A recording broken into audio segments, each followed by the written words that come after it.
Bienvenidos a la cripta del terror. Esta noche vas a escuchar un testimonio que nunca debió grabarse, una experiencia que empezó como una noche de trabajo cualquiera y terminó convirtiéndose en algo imposible de explicar. Apaga la luz, ponte cómodo y escucha con atención, porque cuando esta historia termine, puede que el silencio de tu habitación ya no te parezca el mismo.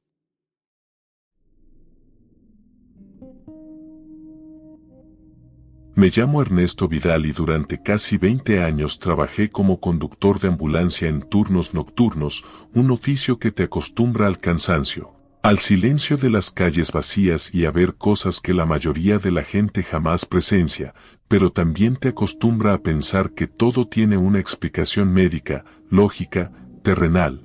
Por eso lo que pasó aquella madrugada todavía me persigue, porque no hay forma de acomodarlo dentro de nada que yo conozca. Esa noche, mi compañero estaba enfermo y me asignaron a un médico nuevo, el cual apenas llevaba 2 semanas en el servicio, un chico joven llamado Mateo, hablaba poco y miraba mucho, de esos que observan más de lo que dicen. Recibimos el aviso a las 3:12, una llamada desde una zona rural a unos 40 minutos de la ciudad, una mujer mayor que aseguraba que su marido no despertaba y que respiraba raro. La voz de la operadora sonaba tranquila, nada urgente, probablemente un paro cardíaco mientras dormía, algo que ya había visto muchas veces en el trabajo. Conduje por la carretera oscura con las luces largas, atravesando la niebla baja que se pegaba al asfalto como humo, no había otros coches, no había casas. Solo campos negros a ambos lados y postes eléctricos que aparecían y desaparecían en el parabrisas como sombras altas. Mateo revisaba el maletín sin decir nada, el único sonido era el motor constante y el golpeteo leve de algo suelto en la parte trasera de la ambulancia que vibraba con los baches. Cuando el GPS indicó que habíamos llegado me sorprendió ver que no había ninguna casa visible, solo un camino de tierra que se internaba en la oscuridad. Giré hacia allí y avancé despacio hasta que, a lo lejos, apareció una luz amarilla muy débil. La casa era antigua, de una sola planta, con las paredes manchadas por la humedad y el techo vencido hacia un lado. La puerta estaba abierta y la mujer nos esperaba inmóvil en el umbral, sin hacer gestos, sin saludarnos, solo mirando fijamente la ambulancia como si llevara horas allí. Bajamos con el equipo y al pasar junto a ella sentí un olor extraño, no era el olor típico de enfermedad ni de encierro, era un olor a tierra mojada, como si dentro de la casa hubiera acumulado algún tipo de barro. Avanzamos por la casa lentamente, bajo la mala iluminación de una lámpara parpadeante hasta llegar a la habitación. Abrimos la puerta de lo que era un doble dormitorio en un inquietante mal estado. El hombre estaba acostado en la cama, boca arriba, con los ojos abiertos mirando el techo. Su pecho subía y bajaba muy despacio, demasiado despacio. Mateo se acercó primero mientras yo preparaba el monitor. La habitación estaba en silencio absoluto, tanto que podía escucharse el leve roce de la ropa cuando nos movíamos. La mujer se quedó en la puerta observando sin decir una palabra. Cuando conectamos el monitor la máquina emitió un pitido irregular y mostró una frecuencia bajísima pero estable. Mateo intentó hablarle, le tocó el hombro, le iluminó los ojos con la linterna. No reaccionó, pero respiraba. Lo hacía con un sonido extraño, un susurro húmedo que no encajaba con el movimiento tan leve de su pecho. Le pedimos a la mujer que nos ayudara a trasladarlo a la camilla y ella obedeció sin decir nada, sujetando las piernas con una fuerza sorprendente para su edad. Al levantarlo noté que pesaba más de lo que debería, como si su cuerpo estuviera lleno de algo denso.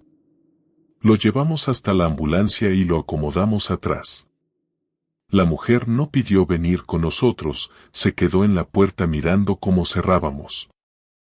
Empezamos el regreso en silencio.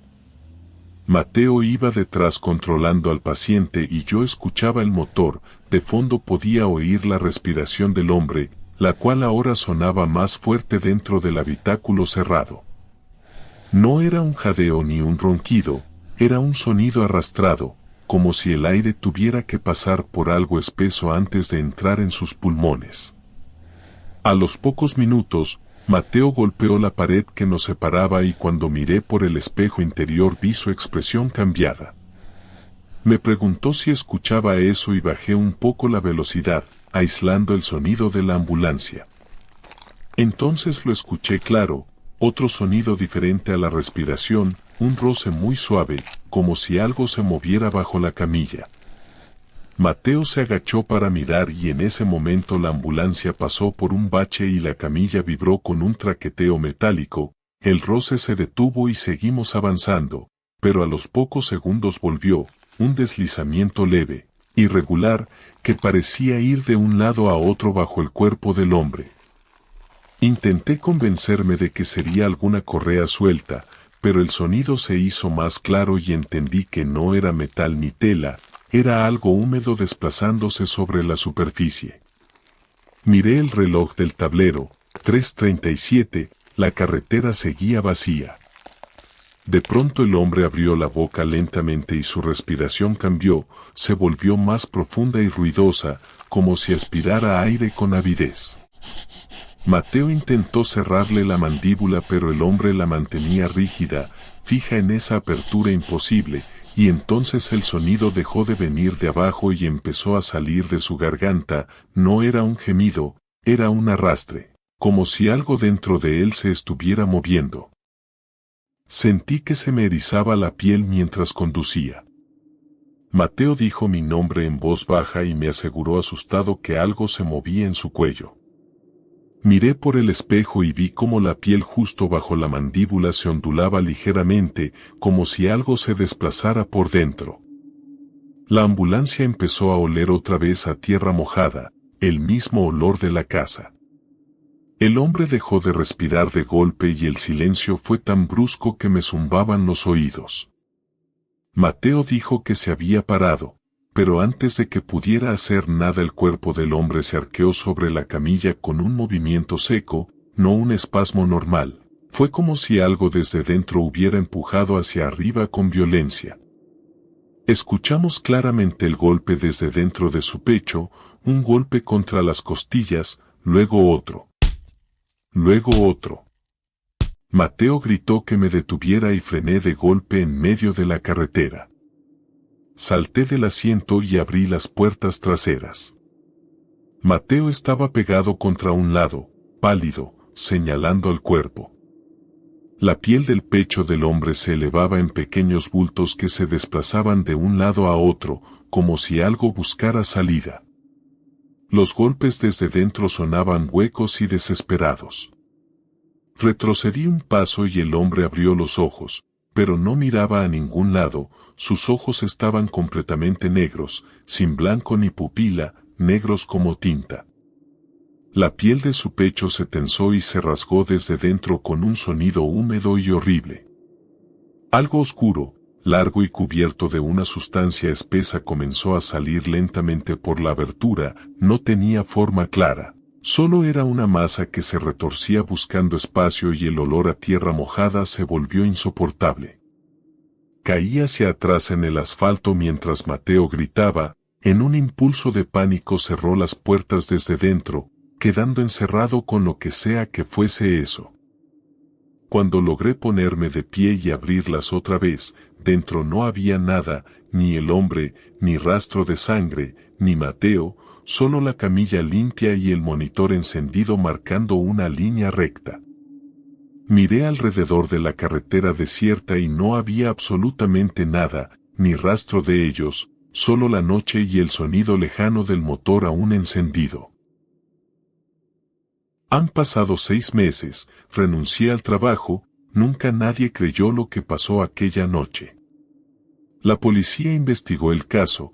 Cuando hablé de la casa donde recogí al hombre fueron a investigar, tan solo encontraron cimientos quemados de lo que alguna vez pudo ser una casa. Informé de la desaparición de mi compañero Mateo, pero por lo visto no tenía familia en la zona, era nuevo y nadie sabía nada de él tampoco en la empresa. Describí sus rasgos y lo clasificaron como desaparición sin respuesta. Nunca volví a saber nada de él y me culpo por ello cada día. Si yo no hubiese ido a ese servicio, aquello jamás habría sucedido. Aún no comprendo bien lo que pasó, pero sin duda fue algo realmente malo lo que sea que salió de aquel hombre esa noche. Desde aquel día, cada madrugada a la misma hora me despierta el mismo olor a tierra mojada en mi habitación y algo que se arrastra muy despacio debajo de mi cama. Parece que esto aún no ha terminado, creo que esa cosa vendrá a buscarme.